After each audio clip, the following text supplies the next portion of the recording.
C'est cette connaissance de Dieu, dans le cas du Seigneur Jésus, qui nous donne la clé de son ascendant absolu et de l'autorité sans appel dont il ne cesse de faire preuve.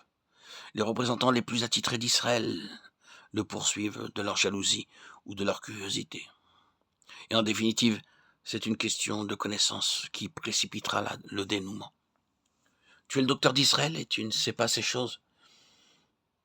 Il y a là quelqu'un pour qui les questions vitales n'ont pas de mystère, et Nicodème se rend bien compte que l'autorité de celui-là est supérieure à celle des scribes, non seulement en degré mais en nature.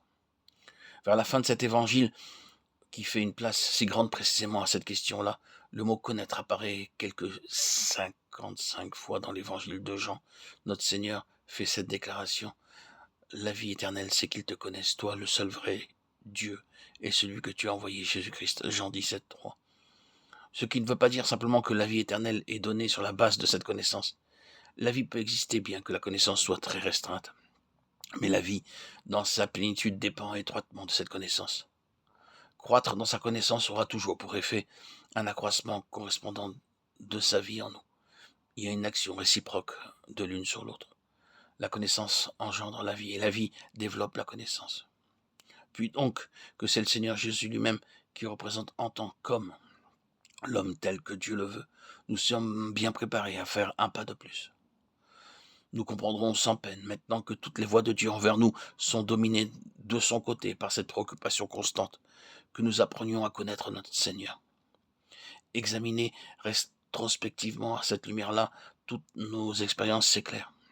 Épreuves, perplexité, détresse, situations sans issue, impuissance devant les hommes et les événements, échecs et déconvenus de toutes sortes, pression des circonstances. Toutes ces choses ont le même sens aux yeux de Dieu.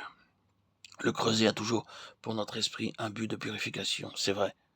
Les fournaises que nous traversons ont pour fruit constant le développement des grâces chrétiennes, l'élimination des scories morales qui encombrent notre vie, c'est vrai aussi. Mais à travers tout cela, l'objectif suprême et unique que Dieu a en vue, c'est de nous faire croître dans sa connaissance, pour apprendre à connaître Christ comme Christ aspire à être connu. Il n'y a pas de chemin plus direct que celui de l'expérience. C'est pour cela qu'à l'arrière-plan de tout ce qui nous arrive, il y a dans le cœur de Dieu cette intention: arrêtez de nous faire croître dans la connaissance personnelle de notre Seigneur. Si souvent c'est le service, le travail qui occupe notre pensée, nous nous figurons qu'en accomplissant toutes sortes de choses pour Jésus-Christ, nous atteindrons le but essentiel de notre vie. Nous tenons à exercer un ministère. L'œuvre que nous voulons faire pour lui, nous la voyons sous l'aspect d'une carrière personnelle clairement dessinée. Sauver des âmes, édifier les convertis, faire travailler notre monde, voilà bien souvent notre programme. Et nous en sommes bien fiers. L'étude de la Bible, une connaissance de son contenu suffisante pour nous ouvrir une porte dans l'œuvre de Dieu, sont pour nous questions de premier plan. Oui, c'est juste. Ce sont des questions importantes.